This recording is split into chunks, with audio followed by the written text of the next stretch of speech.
ओम नमो भगवते वासुदेवाय। ओम नमो भगवते वासुदेवाय। ओम नमो भगवते वासुदेवाय। ओम अज्ञानतिमिरान्धस्य ज्ञानाञ्जनशलाकया चक्षुरुन्मिलितं येन तस्मै श्रीगुरुवे नमः। श्रीचैतन्यमनोभीष्टं स्थापितं येन भूतले स्वयं रूपा कदा मह्यं ददाति स्वपदान्तिकं वन्देऽहं श्रीगुरुं श्रीयुतपदकमलं श्रीगुरुं वैष्णवांश्च श्रीरूपं साग्रजातं सगुणरघुनाथान्वितं तं सजीवं साद्वैतं सावधूतं परिजनसहितं कृष्णचैतन्यदेवं श्रीराधाकृष्णपादान् सगणललिता शिवशाखान्वितं च। हे कृष्णा करुणा सिन्धु दीनबन्धो जगत्पते गोपेश गोपिका कान्त राधाकान्त नमोस्तुते। तप्तकाञ्चन गौराङ्गी राधे वृन्दावनेश्वरी वृषभानुसुते देवी प्रणमामि हरिप्रिये। वाञ्छाकल्पतरुभ्यश्च कृपा सिन्धुभ्येव च पतितानां पावनेभ्यो वैष्णवेभ्यो नमो नमः। नमः ओं विष्णुपादाय कृष्णपृष्ठाय भूतले श्रीमते भक्तिवेदान्त स्वामिनिधि नामिने नमस्ते सारस्वती देवे गौरवाणि प्रचारिणे निर्विशेष शून्यवादी पाश्चात्य देशतारिणे। जय श्री कृष्ण चैतन्य प्रभु नित्यानंद श्री अद्वैत गदाधर शिवासादि गौर भक्तवृंदा। हरे कृष्ण कृष्ण कृष्ण हरे हरे हरे राम राम राम हरे हरे। गुरुवे गौरचंद्राय राधिकाय तदालये कृष्णाय कृष्ण भक्ताय तद्भक्ताय नमो नमः। हरे कृष्ण हरि ओम तत्सत्. നമ്മൾ വായിക്കുന്നത് മുകുന്ദമാല 11ാമത്തെ ശ്ലോകം മുതൽക്ക്. कृष्णा त्वये मदन पवनोद्धुता मोहोर्मिमाले दारावर्ते तनय सहजा ग्राह संघाकुले च संसाराख्ये महदि जलधो मज्जदाम्ना स्त्रिधामान् पादाम्बोजे वरद भवतो भक्तिनावं प्रयच्छ. निशा जी. हरे कृष्ण प्रभु जी। कृष्णा तो ये मदन पवनो दूतमोहोर्मिमाले धारावर्ते तनय सहज ग्राह संकाकुले च संसाराख्ये महति जलतौ मज्जदां नस्त्रिदामन् पादाम्बोजे वरद भवदो भक्तिनावं प्रयच्छ. हरे कृष्ण. स्मिता माता जी. कृष्णातो ये मदनपवनोद्धूतमोहोर्मिमाले धारावर्ते तनय सहजग्राह संगाकुले च संसाराख्ये महदि जलदौ मज्जदाम्नस्त्रिधामन् पादाम्बोजे वरद भवदो भक्तिनावं प्रयच्छ. विनोदिनी माता जी. हरे कृष्णा. तृणातो ये मदनपव कृष्णातो ये मदन पवनोद्धृत मोहोर्मिमाले धारावर्ते तनय सहजग्राह संगाकुले च संसाराख्ये महदि जलदौ मज्जदां नस्त्रिदामान् पादाम्बोजे वरद भवदो भक्तिनावं प्रयच्छ. हरे कृष्णा. हरि बोल.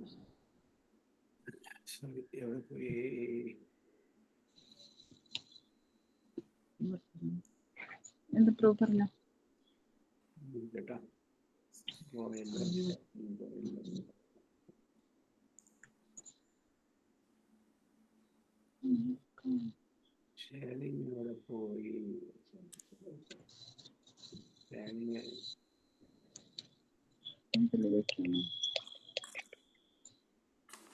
One second.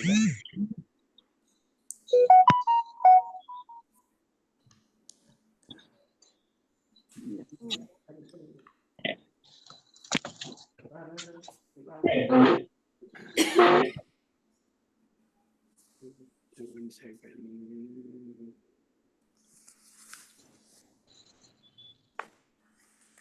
One second. Okay Prabhu.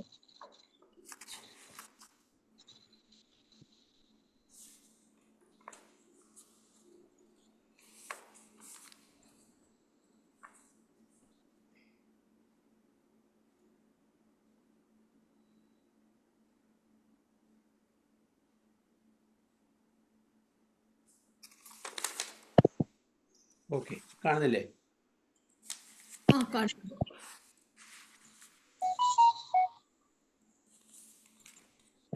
Okay. O Lord of the three worlds, we are drowning in the vast ocean of samsara, which is filled with waters of material hankering, with many waves of illusion, whipped up by the winds of lust, with whirlpools of wives, and with vast schools of sharks and other sea monsters who are our sons and brothers. O giver of all benedictions, please grant me a place on the boat of devotion that is your lotus feet. Kulasekhara Alwar പറയുന്നത് നമ്മൾ ഈ സംസാരത്തിൽ എനിക്ക് ഈ വേവ്സിൽ കടന്ന് പൊങ്ങിയും പൊങ്ങിയും നമ്മൾ ക്ലേശം അനുഭവിക്കുകയാണ്. എങ്ങനെ ക്ലേശങ്ങൾ അനുഭവിക്കുന്നത്? With many waves of illusion. Okay, എന്താണ് illusion? Lust, with winds of lust, കാമക്രോധ ലോഭ മതമാശ്ചര്യങ്ങൾ.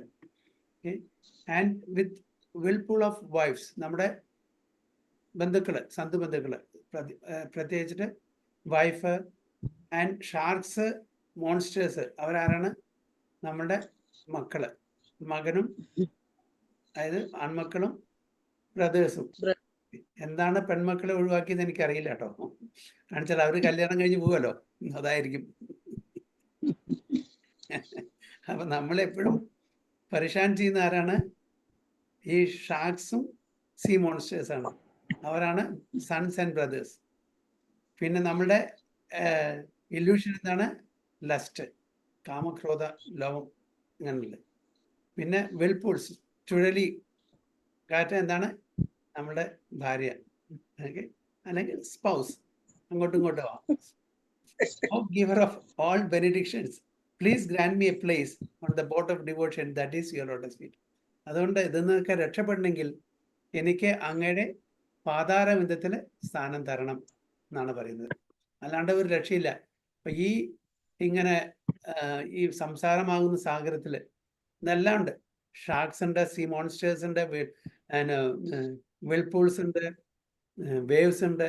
ഇതെല്ലാം എന്താണ്? നമ്മുടെ wives, sons and brothers, okay, lust, എന്നീ കാര്യങ്ങളോടാണ് ഉപമിച്ചിരിക്കുന്നത്. അപ്പൊ അതുകൊണ്ട് ഭഗവാനെ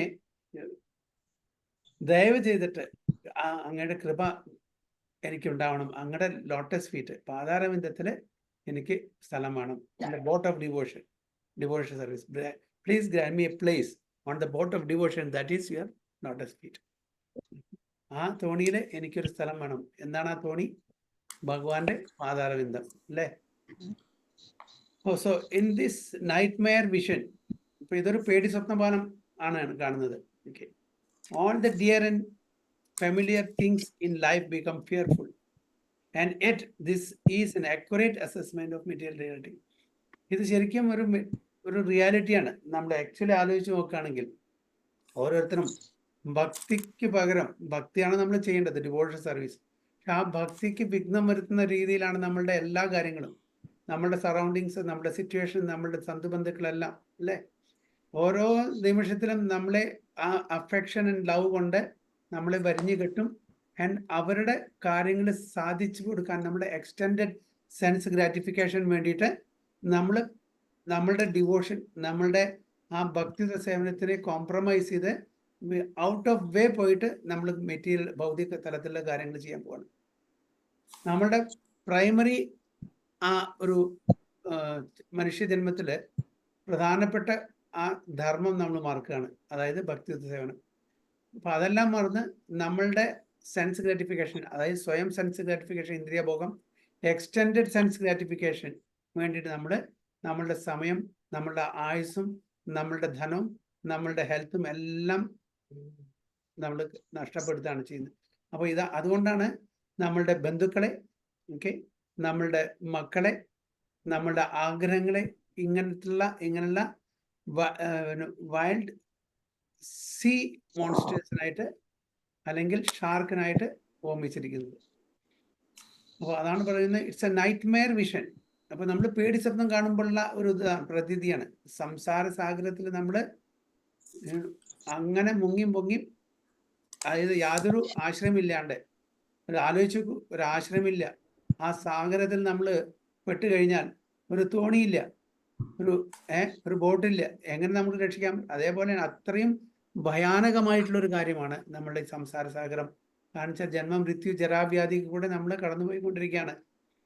So there is a common saying that a drowning person suddenly sees his whole life pass before him.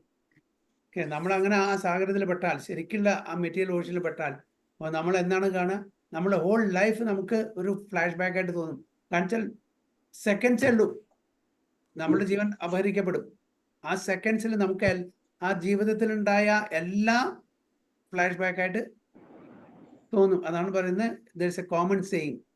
ഒരു ചൊല്ലുണ്ട്, ദാറ്റ് എ ഡ്രൗണിങ് പേഴ്സൺ, അങ്ങനെ ആ സാഗരത്തിൽ, ആ സമുദ്രത്തിൽ താഴ്ന്നു പോകുന്ന വ്യക്തി ഉടനെ തൻ്റെ ലൈഫ് മുന്നിൽ കാണുകയാണ്, whole life. But we never hear what happens to the person after death. പക്ഷേ മരിച്ച ശേഷം എന്താണ് ആ വ്യക്തിക്ക് സംഭവിച്ചത് നമ്മൾ ആർക്കും അറിയില്ല. അത് ഒരാൾക്കും അറിയാൻ പറ്റൂല. The atheist assumes that when we die, it is all over and we rest in peace. അപ്പോൾ നിരീശ്വരവാദികൾ, ഈശ്വരന് വിശ്വാസമില്ലാത്ത ആൾക്കാർ, ഓക്കെ, എന്താണ് അവർ വിചാരിക്കുന്നത്? അവരുടെ ആത്മാവ് അവിടെ ശാന്തി സമാധാനമായിട്ട് നിൽക്കുന്നു എന്നാണ് ഏത്തിസ്റ്റ് വിചാരിക്കുന്നത്. But according to Vedic knowledge there is life after death. അങ്ങനെ ശാന്തിയിൽ ശാന്തി കിട്ടണമെന്നുണ്ടെങ്കിൽ നമ്മളുടെ ജീവിതം ഒന്ന് നല്ല രീതിയിൽ കൊണ്ടുവരണം, എന്നാൽ മാത്രമേ ശാന്തി സമാധാനം കിട്ടുള്ളൂ. പക്ഷെ അല്ലെങ്കിൽ നമുക്ക് ലൈഫ് ആഫ്റ്റർ ഡെത്ത് ഉണ്ട്. So one who has taken birth is sure to die. എന്താ ആ ശ്ലോകം? ജന്മ RIP എന്താണ് ഭഗവത്ഗീതയിലെ ശ്ലോകം? എന്താണോ പ്രഭു? ജാതസ്യ ഹി ധ്രുവോ മൃത്യു ഋതം ജന്മ ധ്രുവം ജന്മ മൃതസ്യ ച. അല്ലേ? One who has taken birth is sure to die, and after death one is sure to take birth again. Yeah, 2.27. Okay, jatasya hi dhruvam mrityur dhruvam janma mritasya cha. If the conditioned soul sees his life pass before him at death, it is usually with regret. കാരണം ആ സമയത്ത്, അതായത് നമ്മൾ മരിക്കാൻ പോകുന്ന അറിയുമ്പോൾ നമ്മുടെ, അതായത് ആ ഒരു റിഗ്രറ്റ് ഉണ്ടായിരിക്കും, പശ്ചാത്താപം ഉണ്ടായിരിക്കും. എന്താണ് പശ്ചാത്താപം? എൻ്റെ ഈ ഭൗതിക ജീവിതത്തിലെ പല ആഗ്രഹങ്ങളും പൂർത്തീകരിക്കപ്പെട്ടിട്ടില്ല, സഫലീകരിക്കപ്പെട്ടിട്ടില്ല. എനിക്ക് എൻ്റെ ആ ഡെത്ത്, എൻ്റെ അവസാനം നിമിഷം എന്നെ അറിയിക്കാണ്ട്, എന്നെ ക്ഷണിക്കാണ്ട് വന്നു പെട്ടു. ഞാൻ അങ്ങനെ മരണത്തിന് അകപ്പെട്ടു എന്നുള്ള ഒരു റിഗ്രറ്റ്, ആ ഒരു പശ്ചാത്താപം എപ്പോഴും മരിക്കുമുണ്ടായിരിക്കും. പല ആൾക്കാർക്കും മരിക്കുന്ന സമയത്ത് ഒരുപാട് ആഗ്രഹങ്ങൾ ഉണ്ടായിരിക്കും. ചില ബിസിനസ്മാന് എപ്പോഴും ബിസിനസ് എന്ന് ആലോചിച്ച് മരിക്കാൻ കിടക്കുന്ന സമയത്തും എന്താണ്, വേറൊന്നും ആഗ്രഹിക്കണ്ടാവില്ല, ഭഗവാനെ ഓർമ്മിക്കില്ല, ബിസിനസ്സിന് വേണ്ടി. അപ്പോൾ ഒരു ബിസിനസ്മാൻ ഉണ്ടായിരുന്നു, എപ്പോഴും ബിസിനസ്സിനെ പറ്റി ആലോചിക്കുകയാണ്. 4 ഷോപ്പുണ്ട് ഇത്ര, 4 മക്കളുണ്ട്, 4 മക്കൾക്കും ഓരോ ഷോപ്പ് ഏൽപ്പിച്ചു കൊടുത്തു. അത് ശരിക്കും ഓരോ സമയത്തും ദിവസം വിളിച്ച് ചോദിക്കും, ഇന്ന് ബിസിനസ് എത്രയുണ്ട്, എത്ര പ്രോഫിറ്റ് ഉണ്ടായി, എത്ര കസ്റ്റമേഴ്സ് വന്നു, ഈ സ്റ്റോക്കൊക്കെ എടുക്കും. എല്ലാ മക്കളും 4 മക്കളും 4 ഷോപ്പിൻ്റെ വിവരങ്ങളൊക്കെ അച്ഛന് കൊടുക്കണം. അച്ഛൻ അങ്ങനെ മരണശൈലായി. അപ്പോഴും ദിവസം വന്നിട്ട് കണക്ക് ബോധിപ്പിക്കണത്ര. അപ്പോൾ ഒരു അവസാന നിമിഷം ഡോക്ടർ പറഞ്ഞു, ഇനി അച്ഛൻ അധികം കാലം ജീവിക്കില്ല, അതിന് കുറച്ച് മണിക്കൂറുകളേ ഉള്ളൂ. ഓക്കെ, അപ്പോഴും ആ മരണശൈലി എടുക്കുന്ന കുറച്ച് മണിക്കൂറുകളല്ലോ ബാക്കിയുള്ള, അത് അച്ഛനും മനസ്സിലായിട്ടുണ്ട്. എന്നിട്ടും ആ 4 മക്കളും ആ സമയത്ത്, അതായത് കട തുറന്നിരിക്കേണ്ട സമയത്ത് 4 മക്കളും അച്ഛനെ കാണാൻ വേണ്ടിയിട്ട്, അച്ഛൻ്റെ അടുത്ത് ഇരിക്കാൻ വേണ്ടിയിട്ട്, അവസാന സമയമാണ് ഡോക്ടർ പറഞ്ഞ കാരണം, അവസാന സമയത്ത് അച്ഛൻ്റെ കൂടെ ഇരിക്കാൻ വേണ്ടിയിട്ട് വന്നിരിക്കുമ്പോഴാണ് അച്ഛൻ 4 പേരെയും വഴക്ക് പറയുന്നത്. എന്താണ്? കഴുതകളെ ഷോപ്പിൽ ആരെ വെച്ചിട്ടാണ് നിങ്ങൾ വന്നത്? അത് വല്ലതും അവിടുത്തെ സ്റ്റാഫ് വല്ലതും അടിച്ചു മാറ്റി എന്ത് ചെയ്യും? നിങ്ങൾ അതെല്ലാം വിട്ടിട്ടാണോ എന്നെ കാണാൻ വന്നിരിക്കുന്നത്? പോയി ഷോപ്പിലിരിക്കാൻ. അപ്പോൾ അറ്റാച്ച്മെന്റ്, അതായത് അപ്പോഴും ഭഗവാനോടുള്ള അറ്റാച്ച്മെന്റ് ഇല്ല. മരിക്കാൻ പോണ ആ സമയത്തെങ്കിലും ഭഗവാനെ ഓർക്കാനുള്ള ആ ബുദ്ധി ഇല്ല. കാരണം ഹോൾ ലൈഫ്, ജീവിതകാലം മുഴുവനെ ഈ ബിസിനസ്, പണം ഇതിൻ്റെ പിന്നാലെ പോയിട്ട് മരിക്കുന്ന സമയത്തും കൂടി ആ ഒരു ഓർമ്മ ഭഗവാനെ ഓർക്കണം എന്നുള്ളതില്ല. അപ്പം അങ്ങനെയാണ് നമ്മുടെ അതായത് മെറ്റീരിയൽ അറ്റാച്ച്മെന്റ് ഉണ്ടെങ്കിൽ ഇതൊന്നും ഉണ്ടാവില്ല. അപ്പൊ അതുകൊണ്ട് കുട്ടിക്കാലം മുതൽക്കേ നമുക്ക് അറ്റ്ലീസ്റ്റ് നമ്മളുടെ അച്ഛനന്മാരും നമുക്ക് പറഞ്ഞു തരണം, നമ്മൾ നമ്മുടെ കുട്ടികൾക്ക് പറഞ്ഞു കൊടുക്കണം. അതായത് ആ ചുട്ടയിലെ ശീലം ചുള്ള വരലെന്ന് പറഞ്ഞ പോലെ നമ്മുടെ കുട്ടിക്കാലത്ത് തന്നെ ആ ഡിവോഷണൽ ആക്ടിവിറ്റീസ്, ഡിവോഷണൽ സർവീസ് ചെയ്യുകയാണെങ്കിൽ ഓട്ടോമാറ്റിക്കലി നമ്മളുടെ ഒരു പാരലായിട്ട്, നമ്മുടെ മെറ്റീരിയൽ ലൈഫിന്റെ പാരലായിട്ട് ഇതും കൊണ്ടുപോകും. അപ്പോൾ ഏത് സമയത്ത് നമ്മൾ എങ്ങനെ പെരുമാറണം ഇതെല്ലാം നമുക്ക് അറിയാം. അപ്പൊ ഒരിക്കലും നമ്മൾ ഇങ്ങനത്തെ ഈ സമയത്തിൽ നമ്മൾ അന്ന് പിന്മാറില്ല എന്നാണ് പറയുന്നത്.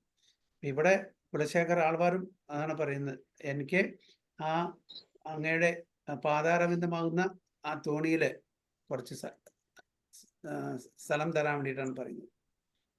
So there is life after that. Okay, ഒരു മരിച്ചു കഴിഞ്ഞാൽ തീർച്ചയായിട്ടും ജനിക്കും. So if the condition soul sees his life pass before him at death is usually with regret. ഇതാണ് നമ്മുടെ റിഗ്രറ്റ്, പശ്ചാത്താപം. His strong attachment to lifelong companions and family members becomes a big weight that drags him down into repeated birth and death.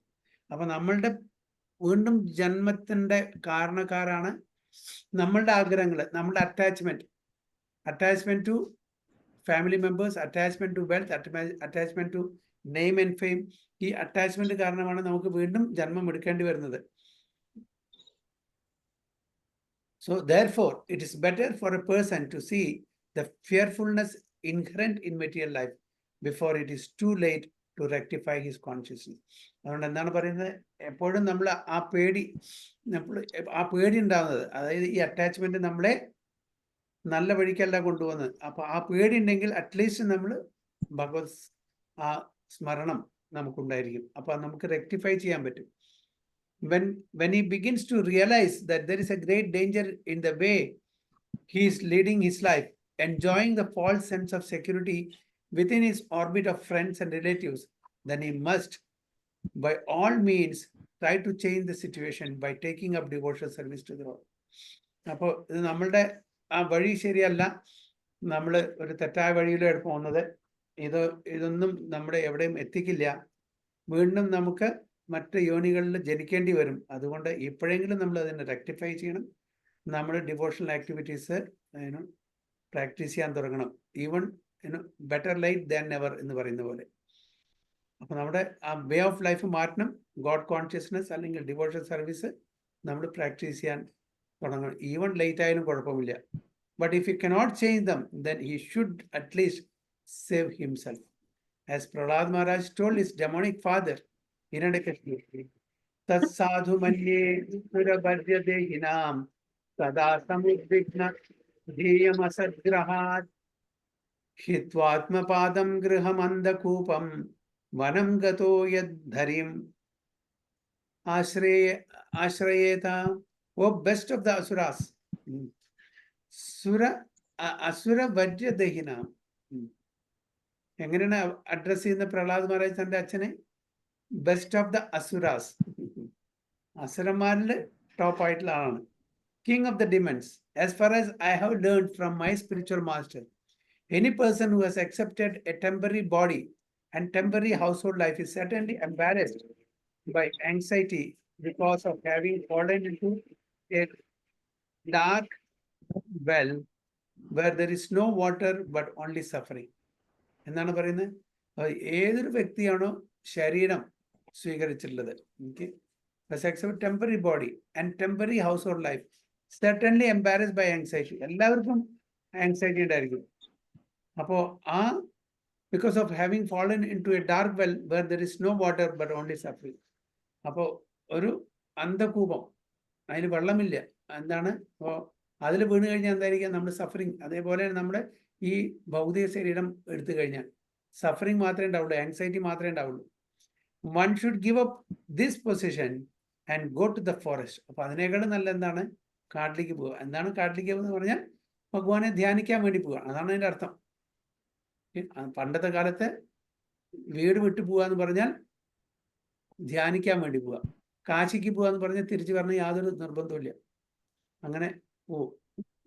അപ്പൊ അതേപോലെ കാട്ടിലേക്ക് പോവുക എന്ന് പറഞ്ഞാൽ ഭഗവത് സേവനത്തിന്, ഭഗവാന്റെ നാമം, അത് ധ്യാനത്തിന് വേണ്ടി പോവുക. So give up this position and go to forest. More clearly, one should go to Vrindavana. അപ്പോൾ ഇന്നത്തെ കാലത്ത് നമുക്ക് കാട്ടിലേക്കൊന്നും പോകാൻ പറ്റില്ല, നമ്മൾ ധാമിലേക്ക് പോവാം, വൃന്ദാവന. ഓക്കെ, അങ്ങനെ വൃന്ദാവന, മായപ്പൂർ എന്നീ ധാമിലേക്ക് പോകാം, where only Krishna consciousness prevalent. അപ്പം അങ്ങനത്തെ ഒരു സിറ്റുവേഷനിൽ, അങ്ങനത്തെ ഒരു അറ്റ്മോസ്ഫിയറിൽ നമ്മളെപ്പോഴും ഭക്തിയുത സേവനം മാത്രമേ ചെയ്യുള്ളൂ.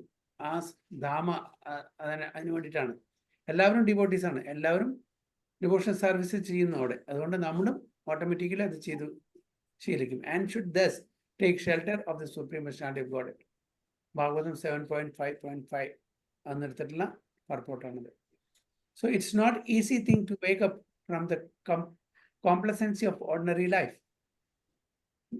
അപ്പൊ അത്ര എളുപ്പമല്ല. നമ്മളുടെ ഈ എന്താ കോംപ്ലസൻസി പറഞ്ഞാൽ എന്താണ്? ലേസിനെസ്. ലേസിനെസ് പറഞ്ഞാൽ നമുക്ക് ഒന്നിനും താല്പര്യമില്ല. കളികാലത്തിന്റെ മെയിൻ ആയിട്ടുള്ളൊരു ഡ്രോബാക്കാണ് ആലസ്യം, അല്ലേ? ലേസിനെസ്. എന്തിനും എല്ലാം നമ്മൾ പ്രോകാസ്റ്റിനേറ്റ് ചെയ്യും. ഇന്ന് ചെയ്യേണ്ടത് നാളെ, നാളെ ചെയ്യേണ്ടത് മറ്റന്നാൾ, അങ്ങനെ എല്ലാം പ്രോകാസ്റ്റിനേറ്റ്. ഒന്നും അപ്പോൾ ചെയ്യേണ്ടത് അപ്പോൾ ചെയ്യില്ല. അപ്പൊ അങ്ങനെ നമ്മൾ കോംപ്ലസൻസിയാണ് ഈ കാണിക്കുന്നത് ഈ മെറ്റീരിയൽ വേൾഡ്, എസ്പെഷ്യലി കലിയുഗത്തിൽ.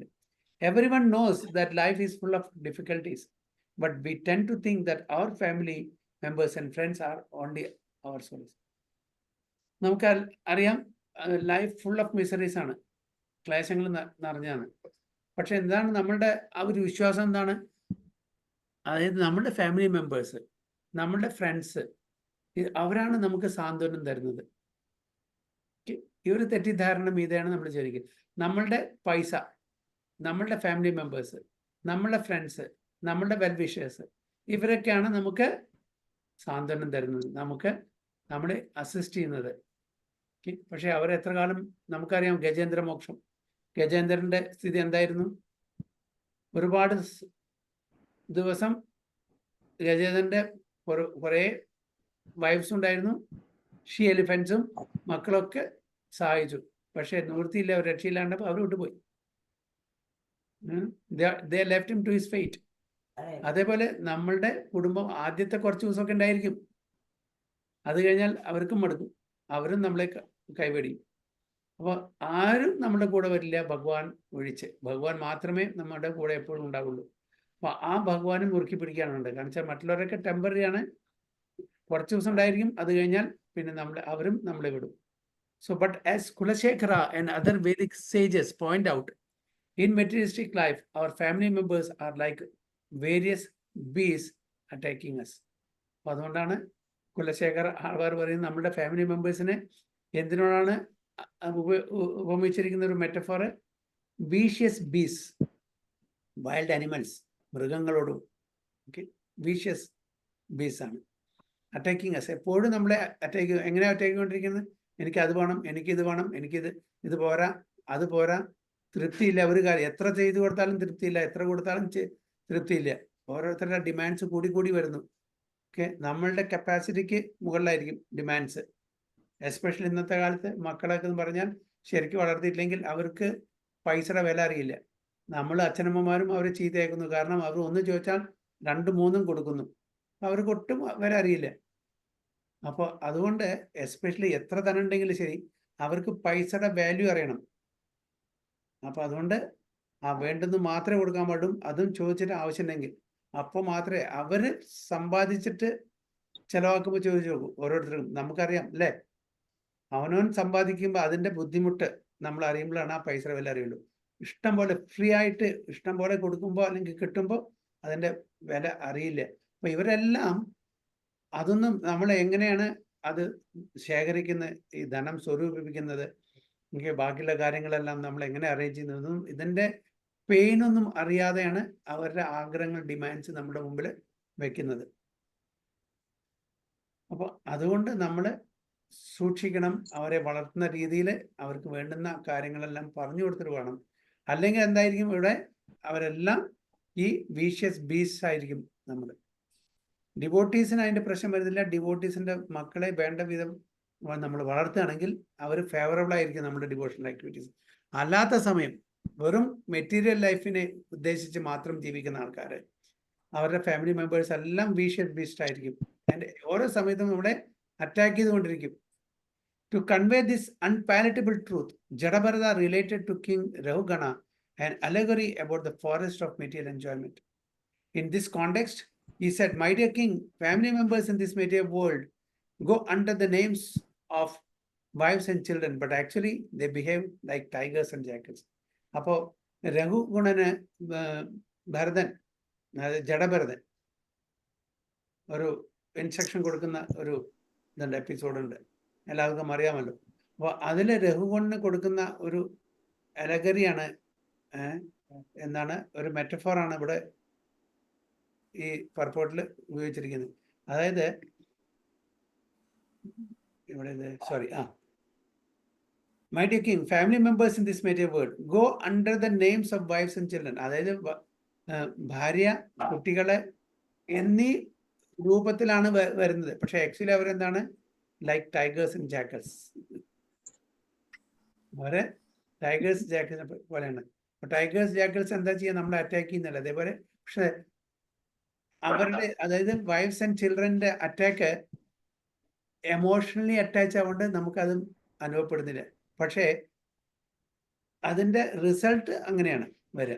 ടൈഗറും ജാക്കൽസും നമ്മളെ അറ്റാക്ക് ചെയ്താൽ എന്താണോ റിസൾട്ട് കിട്ടുന്നത്, അതേപോലെ ആയിരിക്കും ഇവരുടെ, അതായത് വൈഫ്സ് ആൻഡ് ചിൽഡ്രൻ. വൈഫ്സ് പറഞ്ഞാൽ അങ്ങോട്ടും ഇങ്ങോട്ടും ആവും, സ്പൗസ്. അപ്പോൾ അവരുടെ അറ്റാക്ക് ഇതേപോലെയാണെന്ന് പറയുന്നത്. അത് ടോട്ടലി മെറ്റീരിയലി ഓറിയന്റഡ് ആൾക്കാരുടെ കാര്യമാണ് പറയുന്നത്. If one is not taken shelter of the Supreme Lord, okay, devotional service practice ചെയ്യാത്ത ടോട്ടലി പ്യൂർലി മെറ്റീരിയലി ഓറിയന്റഡ് ആൾക്കാരുടെ കാര്യമാണ് ഇവിടെ പറയുന്നത്. അപ്പോൾ കുലശേഖർ ആൾവാർ പറയുന്നത് ഞാനും ആ തരത്തിലാണ്. അത് അദ്ദേഹത്തിന്റെ ഹ്യൂമിലിറ്റിയാണ്. അതുകൊണ്ട് ഭഗവാനെ അങ്ങയുടെ പാതാരബന്ധത്തിൽ എനിക്ക് സ്ഥാനം തന്നാലും എന്നാണ് പറയുന്നത്. Several times in the Mukundamala Stotra, the poet compares the material world to the sea. അതായത് കുലശേഖർ ആൾവാർ ഈ സംസാരത്തിന്, അല്ലെങ്കിൽ ഈ മെറ്റീരിയൽ വേൾഡിനെ, ഈ ഭൗതിക ലോകത്തിനെ, അതായത് സമുദ്രം, സാഗരമായിട്ടാണ് കമ്പയർ ചെയ്തിരിക്കുന്നത്. And the lord or his lotus feet to a boat, ഒരു തോണി, ഒരു boat that can rescue us. കാരണം നമ്മൾ സമുദ്രത്തിൽ പെട്ടാൽ ആർക്കാണ് രക്ഷിക്കാൻ പറ്റുക? ഒരു ബോട്ടിനാണ്. ഒരു ബോട്ട് എടുത്തു വന്നാൽ വീട്ടിനെ നമുക്ക് അതിൽ കയറിയിട്ട് രക്ഷപ്പെടാൻ പറ്റും. അപ്പോൾ അതുകൊണ്ടാണ് ഭഗവാന്റെ ലോട്ടസ് ഫീറ്റിനെ ബോട്ടായിട്ടും ഈ മെറ്റീരിയൽ വേൾഡിനെ സമുദ്രമായിട്ടും സാഗരമായിട്ടും കമ്പയർ ചെയ്തിരിക്കുന്നു. അപ്പോൾ നമ്മൾ സമുദ്രത്തിൽ പെട്ട ഒരു തോണി ഉണ്ടെങ്കിൽ നമുക്ക് രക്ഷ കിട്ടും എങ്ങനെയെങ്കിലും. അതേപോലെ നമ്മുടെ ഈ ജന്മമൃത്യു ജരാവ്യാധിയിൽ, ഈ ചക്രത്തിൽ, വീഷ സൈക്കിളിൽ നിന്ന് രക്ഷ കിട്ടണമെന്നുണ്ടെങ്കിൽ നമുക്ക് ഭഗവാന്റെ ആ പാതാരവിന്ദത്തിൻ്റെ, ആ തോണിയാകുന്ന പാതാരവിന്ദത്തിന്റെ സഹായം വേണം. അപ്പോൾ നമുക്ക് രക്ഷയുണ്ട്. The metaphor is excellent, for no matter how expert a swimmer a person may be, he cannot survive on his own in the rough and vast expanses of ocean. അപ്പോൾ നമ്മൾ അങ്ങനെ സമുദ്രത്തിൽ പെട്ടാൽ എത്ര തന്നെ എക്സ്പേർട്ട് സ്വിമ്മർ ആയാലും ശരി, നമുക്ക് രക്ഷപ്പെടാൻ പറ്റില്ല. അപ്പോൾ ആ സമയത്ത് ഒരു തോണി, ഒരു ബോട്ട് നമ്മുടെ അടുത്ത് വന്നാൽ ആ തോണിക്കാരൻ നമ്മളെ പിടിച്ചു വലിച്ചിട്ട് അതിൽ ആക്കിയിട്ട് കര മറ്റേ ഷോറിലേക്ക് എത്തിച്ചു കഴിഞ്ഞാൽ രക്ഷപ്പെട്ടു അല്ലേ? നമ്മുടെ എത്ര എക്സ്പേർട്ട് സ്വിമ്മറായാലും ശരി, അങ്ങനെ വയലൻ്റ് ആയിട്ടുള്ള ഒരു സാഗരത്തിൽ, സമുദ്രത്തിൽ പെട്ട് കഴിഞ്ഞാൽ നമുക്ക് രക്ഷപ്പെടാൻ പറ്റില്ലാണ്. അപ്പോൾ അതുകൊണ്ട് ഭഗവാന്റെ ആ ഒരു കമ്പാഷൻ, ഭഗവാന്റെ ഒരു സഹായം, അതുകൊണ്ട് ഭഗവാന്റെ ലോട്ടസ് ഫീറ്റിനെ എപ്പോഴും മുറുക്കി പിടിക്കുക. എന്നാൽ ഭഗവാൻ നമ്മുടെ ഇങ്ങനത്തെ ഈ സാഗരത്തിൽ നിന്ന്, ഈ സംസാര സാഗരത്തിൽ നിന്ന്, സംസാര സാഗരം എന്ന് പറഞ്ഞാൽ ജന്മമൃത്യു ജരാവ്യാധിയിൽ നിന്ന് നമ്മളെ രക്ഷിക്കും. So our attempt to swim the ocean of material life on our own strength, encouraged by our family and friends, is as futile as the attempt of the lone swimmer at sea. ഇപ്പോൾ നമ്മളുടെ സന്ധുബന്ധുക്കൾ, നമ്മുടെ family members എല്ലാം പറയും, yes you can do it, come on. പക്ഷെ എന്താണ്, നമ്മളുടെ ഈ attempt futile ആയിരിക്കും. It's only futile. നമ്മൾ സക്സസ് ആവില്ല. കാണിച്ചാൽ നമ്മൾ ഒറ്റയ്ക്കാണ് ഇത്രയും വലിയ സാഗരത്തിൽ സ്വിം ചെയ്യാൻ, നീന്താൻ ശ്രമിക്കുന്നത്. എത്ര എക്സ്പേർട്ട് ആയാലും ശരി, അത് സാഗരം നമുക്ക് നീന്തി കടക്കാൻ പറ്റില്ല. So we should turn to our only rescuer. അതുകൊണ്ട് നമ്മൾ ആ സാഹസത്തിന് മുതിരാതെ നമ്മളുടെ രക്ഷകനെ നമ്മൾ ആശ്രയിക്കണം. ആരാണ് നമ്മുടെ രക്ഷകൻ? only rescuer. ആരാണ്? The Supreme Lord. And with utmost sincerity, thank him for coming to save us. അപ്പോൾ അങ്ങനെ ഭഗവാൻ നമ്മുടെ അടുത്തേക്ക് വരുമ്പോൾ നമ്മൾ നന്ദി പ്രകടിപ്പിക്കണം, നമ്മൾ ഭഗവാനെ സ്തുതിക്കണം. അദ്ദേഹത്തിന് മാത്രമേ നമ്മളെ രക്ഷിക്കാൻ പറ്റുള്ളൂ എന്നാണ് പറയുന്നത്. സലാം ഒരു വളരെ പോയറ്റിക്, വളരെ ഒരു മെറ്റഫോറിക് വേയിലാണ് ഈ മിക്ക ശ്ലോകങ്ങളും ഇപ്പോൾ വായിച്ചതൊക്കെ നമുക്ക് തോന്നുന്നത്. Any questions or any comments?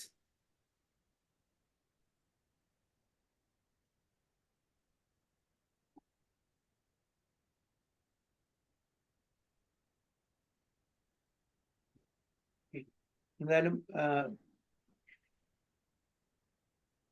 നമുക്ക് ഈ 14 അടുത്ത ക്ലാസ്സിൽ എടുക്കാം. കാരണം 9:30 ഒരു 9:15 9:20 ഒരു മീറ്റിംഗ് ഉണ്ട് തോന്നുന്നു യാത്രയുടെ. അപ്പോ അതുകൊണ്ട് ചിലപ്പോ നമ്മുടെ ഒരു 10-15 മിനിറ്റ് കഴിഞ്ഞാൽ നിർത്തേണ്ടി വരും. എന്തായാലും അപ്പൊ ഇനിയിപ്പോ ഫുള്ളായിട്ട് എടുക്കാനുള്ള സമയമില്ല അടുത്ത ഈ ശ്ലോകം. അതുകൊണ്ട് നമ്മൾ നിർത്താം. ഓക്കെ. വാഞ്ചാകൽപതരുഭ്യശ്ച കൃപാ സിന്ധുഭ്യവച പതിതാനാം പാവനേഭ്യോ വൈഷ്ണവേഭ്യോ. अनंत कोटि वैष्णव की जय, श्री प्रभुपाद की जय, गुरु महाराज की जय।